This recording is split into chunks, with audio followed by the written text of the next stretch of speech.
कौन बनेगा नेता। नगर निगम के चुनाव पास आने वाले थे। पूरे कानपुर शहर में टिकट को लेकर मारामारी शुरू थी, लेकिन सबसे ज्यादा चर्चा में वार्ड नंबर 40 की सीट थी। वो इसलिए क्योंकि इस बार वहां की सीट महिला के लिए आरक्षित थी। अब सवाल ये था कि चुनाव लड़ेगा कौन। इससे पहले ठाकुर साहब वहां से पार्षद थे और इस बार उन्होंने अपनी पत्नी सीमा ठाकुर को टिकट दिलवाई और ठाकुर साहब की शान के कारण सीमा जी ने 20,000 वोटों से चुनाव जीत लिया। अरे बधाई हो सीमा भाभी, अब तो आप वार्ड की पार्षद बन गई हैं। अब तो हमारे काम आप ही करवाएंगी। अरे ये तो सिर्फ नाम की पार्षद बनी है, वो तो महिला सीट आ गई, वरना पार्षद तो मुझे ही बनना था। अब भले ही चेहरा इसका होगा, लेकिन पावर तो मेरी ही होगी। अरे वाह भाई साहब, क्या दिमाग लगाया है आपने भी। आइए आप लोग, खाना लगा दिया है सबके लिए। सीमा जी पार्षद बन चुकी थीं, फिर भी उनकी एक ना चलती। सारे काम ठाकुर साहब खुद ही संभाल लेते और जहां जरूरत पड़ती वहां सीमा जी का अंगूठा लगवा लेते। सीमा जी ज्यादा पढ़ी लिखी भी नहीं थी। एक दिन ठाकुर साहब और सीमा एक प्रोग्राम में जाते हैं। अरे ठाकुर साहब, आप आ गए। ओहो, पार्षद मैडम भी आ गई हैं।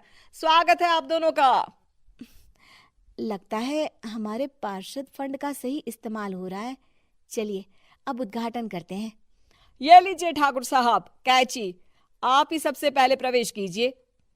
सब लोग आगे निकल जाते हैं और सीमा जी पार्षद होने के बावजूद भी पीछे खड़ी रह जाती हैं।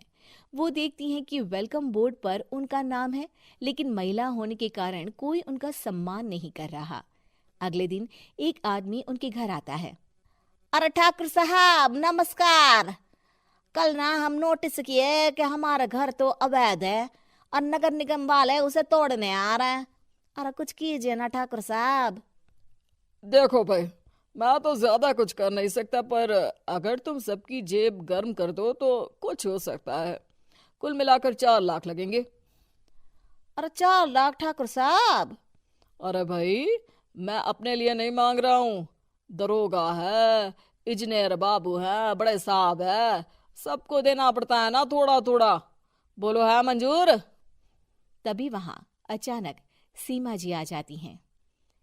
अरे ये आप क्या कर रहे हैं? पहले इन्हीं लोगों से तो आपने वोट मांगे, अब इनसे ही पैसे ले रहे हो। अरे चुप रहो तुम। तुम्हारा काम है सिर्फ अंगूठा लगाना, तुम वही किया करो। मुझे दूसरे काम तुम मत सिखाओ, समझी? और तुम ना जाओ, अब पैसे लेकर आओ, वरना जेसीबी किसी भी वक्त आती होगी। सब कुछ ऐसे ही चलते रहता है।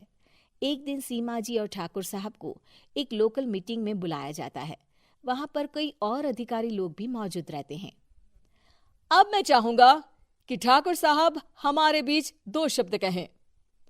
मेरे प्यारे भाइयों और बहनों, आज मेरा सौभाग्य है कि मैं आप सबकी सेवा दिन रात कर पा रहा हूँ। आपने मेरी पत्नी को भारी मतों से जिताया है, इसलिए मैं आप सभी का शुक्रगुजार हूँ। मैं आप सबसे वादा करता हूँ कि हमेशा की तरह हमारे वार्ड में किसी को कोई तकलीफ नहीं आने दूंगा। सभी लोग तालियां बजाने लगते हैं। अब मैं माननीय पार्षद मैडम को स्टेज पे बुलाना चाहूंगा। अपने नाम को बुलाया सुनकर सीमा जी एकदम चौंक जाती है। उन्हें बिल्कुल उम्मीद नहीं थी कि इतनी बड़ी जगह उन्हें मंच पर बुलाया जाएगा। जैसे तैसे वो मंच पर चढ़ती हैं। ऊपर जाते ही सीमा जी को सारी पुरानी बातें याद आ जाती हैं कि किस तरह उनके पति उन्हें कभी भी आगे बढ़ने नहीं देते और उनके नाम से गलत काम करते हैं। वो बोलने लगती हैं। मैं आपके वार्ड की पार्षद सीमा हूं। आप में से बहुत कम लोग ही मुझे जानते होंगे, क्योंकि इससे पहले मुझे कभी ऐसा मौका ही नहीं मिला। सारे मौके मेरे पार्षद पति यानी आपके ठाकुर साहब ही लेते रहे, लेकिन आज ये मौका मुझे मिला है तो मैं इसे ऐसे ही नहीं जाने दूंगी। मैं आपको ये बताना चाहती हूँ कि आपके ठाकुर साहब मेरे नाम की आड़ में गैर कानूनी काम करते हैं, जिस पर अंगूठों के निशान मेरे होते थे। इसीलिए मैं अपनी गलती मानती हूँ और आज अपने पद से इस्तीफा देती हूँ, ताकि आगे से कोई गलत काम ना हो पाए। अब फैसला आप सबके हाथ में है कि आप हमें क्या सजा देना चाहते हैं।